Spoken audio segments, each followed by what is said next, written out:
Morning, everyone. Happy Thursday. Beautiful day in crypto. The market is up by 2.12%, standing now at a market cap of 2.25 trillion. Virtually all the cryptos are up. Bitcoin is up by almost a percent. Ethereum is up by 5%. Solana is up by almost 9%. Cardano by 3.5%. And this comes from yesterday's Fed's meeting and their press release stating that they're going to begin tapering by $30 billion a month. So as I stated in yesterday's video, the expectations that the Fed is going to taper and increase interest rates led to the price of Bitcoin going down. The markets reacted prematurely. They thought that it was going to be a really aggressive tapering. But the Fed said that they're going to begin tapering or decreasing the amount of bonds they purchase by $30 billion a month. And that's significantly less than what the market thought that was going to happen. The actual Fed's policy to tapering is less aggressive than what the markets were expecting. Yesterday and the day before, the prices decreased by more than what they should have been. They decreased by an expectations that tapering would be worse. So now that the tapering won't be that bad or it won't be that aggressive, the prices recovered. People started buying in. They said, oh, it's not that bad. Let's go back into Bitcoin and into other cryptocurrencies such as Ethereum and Solana. Bitcoin went up by 1%, but Ethereum went up by 4% and Solana by 9%. Bitcoin is more seen as a means of payment and a store of value. Ethereum and Solana are seen more as a smart contracts platform. They're less prone to market movements, but when such good news comes out, they tend to shoot up more than Bitcoin. Looking at the Bitcoin charts, I said a couple of days ago that 46,000 would be a support level, and if it breaks the support, it would go down to about 40,000. We see it trading close to this 46,000.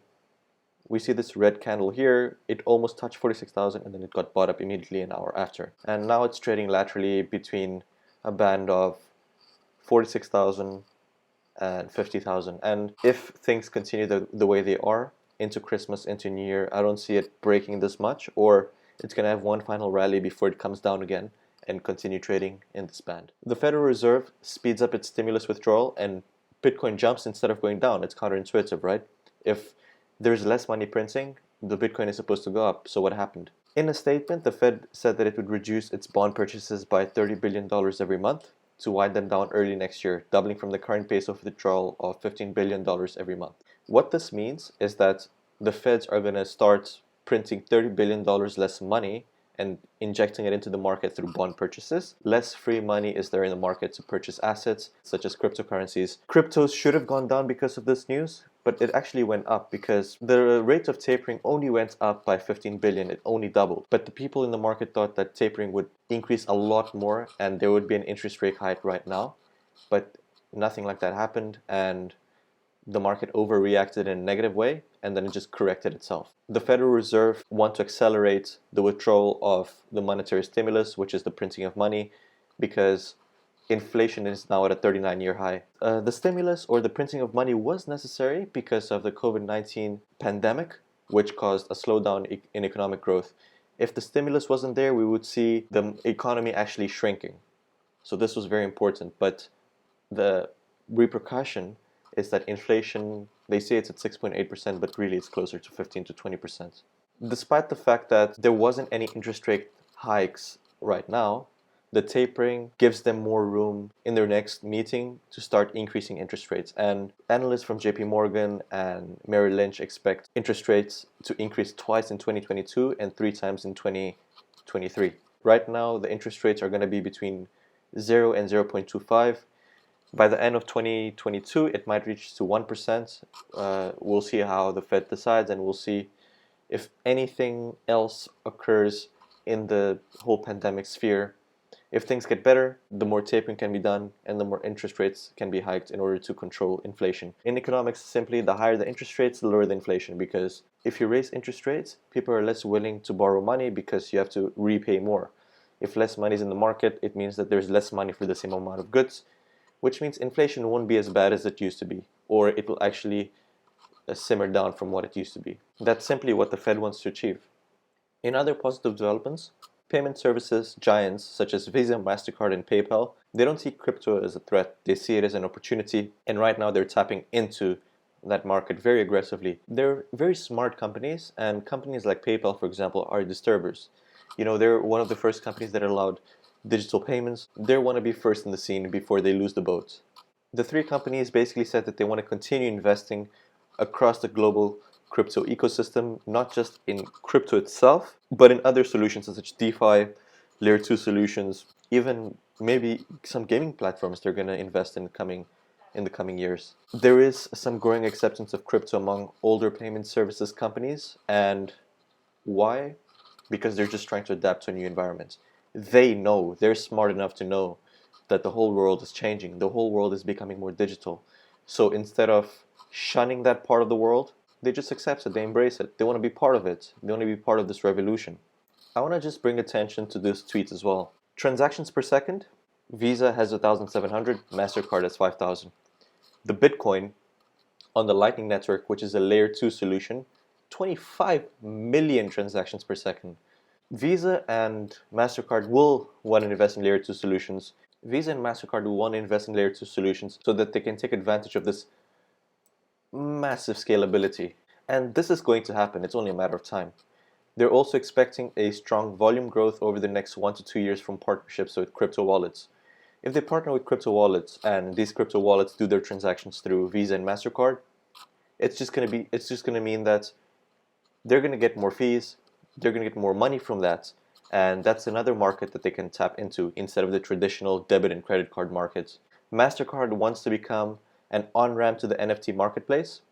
Not only do they want to add cryptocurrencies and crypto flows into their platform, but they want to be a stopping point for NFT purchases. They want to add cryptocurrencies to its multi-rail network as native currencies for settlement.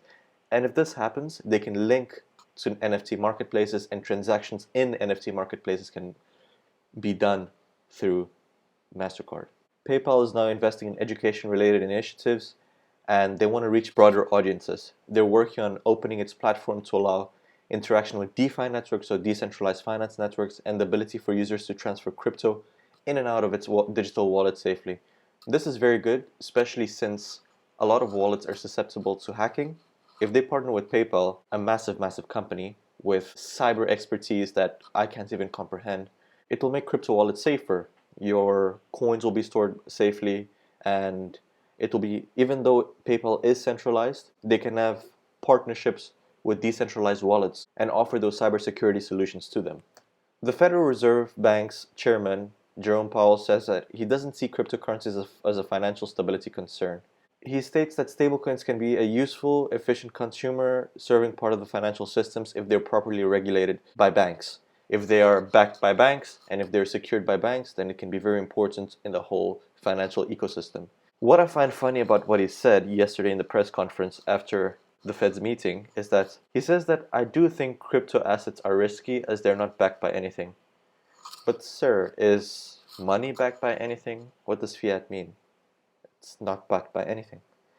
So I just thought that this was a bit funny and contradictory. So crypto fund manager Valkyrie launches an ETF to track Bitcoin balance sheet stocks. They're launching another ETF in order to track a different type of cryptocurrency flow. This time they're not tracking Bitcoin itself, they're tracking companies that have huge amounts of Bitcoin in their balance sheets, which include MicroStrategy, Square, and Tesla.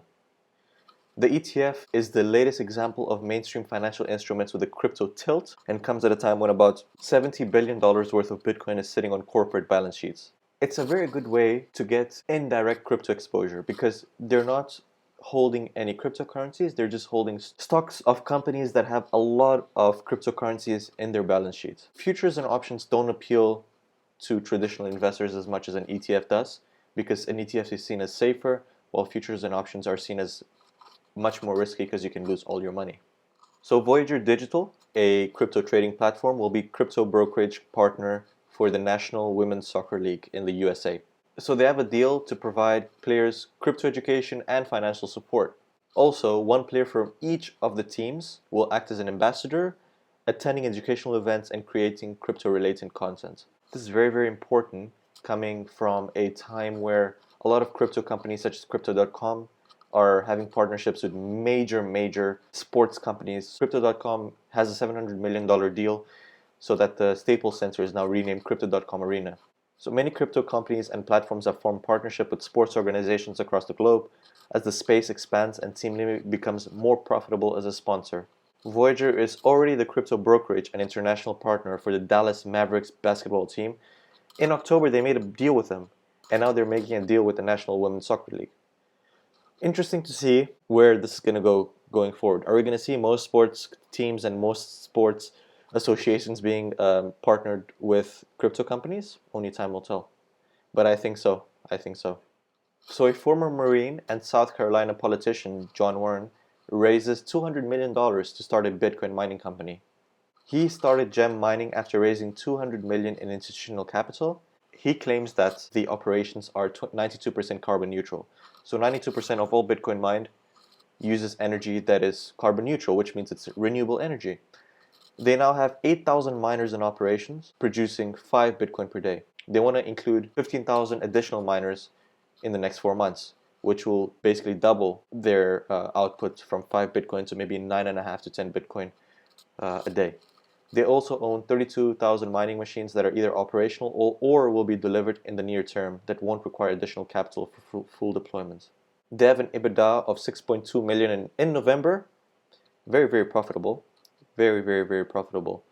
And we can see that even politicians from South Carolina, which is a more conservative state in the US, are getting into Bitcoin mining. Not only are they getting into Bitcoin mining, but into green Bitcoin mining, which is very, very important given people's concerns with the energy usage of cryptocurrencies, specifically Bitcoin, and their potential impact on the environment. If we weren't sure before that China is against cryptocurrencies and cryptocurrency mining, this will change your mind. China declared all cryptocurrency transactions illegal and outlawed crypto mining activities. However, there was a court decision recently that reasserted the government's attitudes to stifle any Bitcoin mining activity in the country. Yesterday, on December 15, the court of Beijing's Chaoyang district heard a contract dispute over delayed returns from Bitcoin mining and ruled that the service contract was void. This marks the first time a Beijing court has declared mining contracts null. Therefore, we can clearly conclude that Bitcoin mining in China is now dead.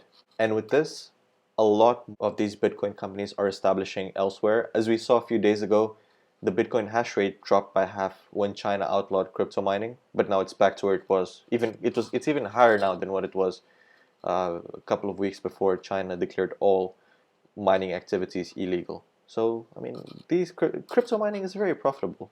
They're not just going to quit, they're going to move into other countries, such as Kazakhstan, the US, and a couple of countries in South America. They will adapt. Ban mining in China? Cool, move elsewhere. And with that, we come to the end of the video for today. Thank you for watching, invest wisely, and I'll see you tomorrow for another one. Cheers.